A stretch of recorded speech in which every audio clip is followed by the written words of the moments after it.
This episode of Worldview Everlasting is brought to you by the letter Awesome, the numbers Sweet Action, and Issues Etc. Talk radio for the thinking Christian. issuesetc.org. So it's Greek Tuesday, and I thought maybe we would just enjoy some of the weather outside and sit out and talk, but I also want to make mention a little bit about the most recent video and some of the feedback online, especially in the comments, that this is all about instruments, this is all about style, this is all about the worship wars. And I just want to point your attention to, if you think that the most recent video was about worship, you need to go back and watch the most recent video again. It's not about worship. While I do have very certain and clear views about what is good for the divine service, that's not the main issue going on here. This is an issue of law and gospel. This is an issue of moralistic, therapeutic deism, and this is a question of the first article, I believe in God the Father Almighty, the article about creation. And under this article about creation comes what we can know as humans about education. And the question I am truly asking about the National Youth Gathering is this the best way to educate youth on the future of what it means to be a Lutheran in this world? You can disagree if you like. This is the time to be honest with each other, to come forward, to talk. And if we find our disagreements are so great that we cannot stand to be in the same church with each other, then we should listen, I think, to the great Dr. Herman Sassa, who points out it is far more godly for a Baptist and a Lutheran to agree that they disagree and not practice communion fellowship with each other than it is for them to pretend there is no difference and to force the unity where there is none. Now, do we have Baptists in the Missouri Synod? Ooh, you might be surprised, but the real issue which we're facing, I would point you to an excellent paper written by Pastor Heath Curtis. You can find it on Scribd. It's called Liturgy as Beacon for the Elect, and it pinpoints that the entire debate, everything that we're arguing about in the Missouri Synod, which has kept us from the mission of the church, is because we disagree with what the doctrine of election is and how it is applied to mission. That's why we're arguing. We want to do mission, both sides, confessionals and progressives, can I call them? But we can't do the same mission because one believes the mission is done under the doctrine of election. The other one is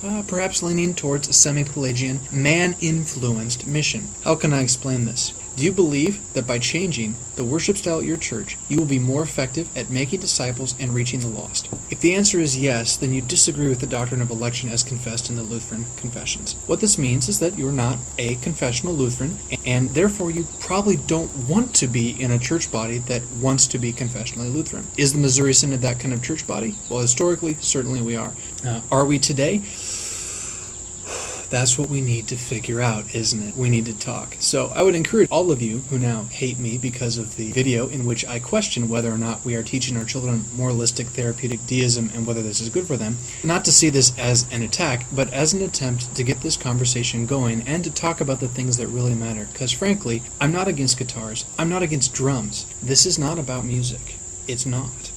Confessional Lutherans are not trying to capture a moment in time. We are trying to hold fast to the Word of God which has been given to us, and we believe it can be known and held true. It doesn't change. Even when it's translated into styles and cultures, it doesn't change. The problem we've observed, the problem the confessionals are upset about, the reason why we quote law and gospel so incessantly is because we believe that the mission of those who are not clinging to the doctrine of election as firmly as it is written has in fact obscured and changed the words. Anyway, this is the debate we need to have. But let's get into Greek Tuesday. If you don't like me, if you don't like these videos, don't watch them. You know what? I'm not forcing you to watch this. The people who are watching it, they care about law and gospel more than anything else. And you, please keep watching. This is great. This is a good thing. It's a building of unity. It's a way for those of us who want a authentic Lutheran ethos for the future of our churches and for our children's churches to continue to unite, to discuss, to debate, and so forth. I would encourage those of you who are watching on Facebook, by the way, to start putting some of your comments on the YouTube page instead. This is good because it is a more universal place. On Facebook, only those who are your friends and my friends get to see what's said. On YouTube, it's for the world. These videos are for the world. Why? Because at the heart of these videos is the goal to proclaim law and gospel. Our text for this week is Luke chapter 12, verses 22 to 34, with the option to add verses 35 to 40, which are pretty sweet, although pretty intensely law as well. But if you love the law, then it's kind of sweet law. But this week's text flows right out of last week's text on that parable of the rich fool, in which we learned that greed is bad, it's deadly, it will destroy you. This week's text begins then with a therefore. Jesus comes and he points out this tremendous danger to your faith which exists in the material world world and all the cares and trials and struggles which we are bound to face in a cursed planet full of thorns and thistles and pain and tears and all the rest. And in order to counteract this, he gives you a promise. One of the easy mistakes to make with this text, and I bet you anything it gets made in the Missouri Synod this week ahead, is to take these next words that Jesus speaks and to make them into a law and to try to tell the people how they need to go and achieve the promise which Jesus is giving. Do not be anxious about your life, Jesus says. It's so easy to hear that as something that you need to do, doesn't it? I mean, he's telling you do not be anxious about your life. But it's important to understand Jesus is not giving you a command. He is not telling you how you have to be in order to be his disciple. What he is doing is he is promising you that there is no reason to be anxious. Granted, you're going to be. You're a sinner, you're a human. However, you have no need to be anxious. All of your anxiousness is the relic of your flesh which still clings to you. But what you will eat, what your body will wear, what you will put on, this is not what true life is about. Life is more than food. The body is more than clothing. And so he points to the ravens. And they don't work to get their food. They don't sow. They don't reap. They don't store it up. They don't go to Costco. And yet they have all the food they could possibly need. They fly around. They pick it up every day. God feeds them. Give us this day our daily bread. Hey, did he just talk about that? And how much more valuable are you than birds? Now, this is not a statement that you shouldn't go to the store and buy your food and expect it to show up on your door. This is a promise that you don't need to worry about, how am I going to do this 10 years from now? Where are we going to be next week? Jesus gives you promise. God provides. He's your Father. He has your interest in mind. Which of you, by being anxious, can add a single hour to your span of life? The word is actually a pekun, or a cubit, kind of a measuring amount. By worrying, by preparing, by doing all that you can to stay healthy, to eat right, to store up treasure, can you in fact add even an instant to your life? If God decides, as God decides, the answer is no. Now, in today's age with healthcare and retirement plans, we sure have deceived ourselves into thinking we can. The reality is that you can be a lazy glutton, do nothing, and fall into money late in life, and you can work your rear end off and fall into debt late in life. This is not a statement to be stupid and foolish and just cast care to the wind, but it is a statement, a promise, that Jesus has your back.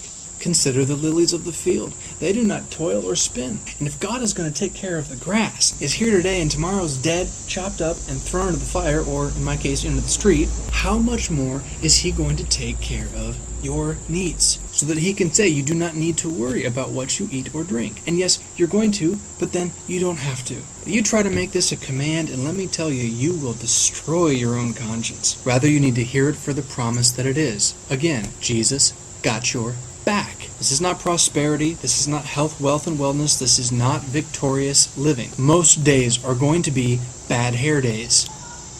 But your daily bread, what you need, is going to be taken care of by your Lord. For all the nations of the world seek after these things, and your Father knows that you need them. So seek his kingdom, and all of these things will be added to you as well. Hey, that sounds a lot like, and the rest will be taken care of. Yes, you got to get up and work, but don't think for a minute that by adding stress to that work, you're creating more. Sounds like mission. Fear not, little flock. Not a command, a promise. It is your Father's good pleasure to give you the kingdom.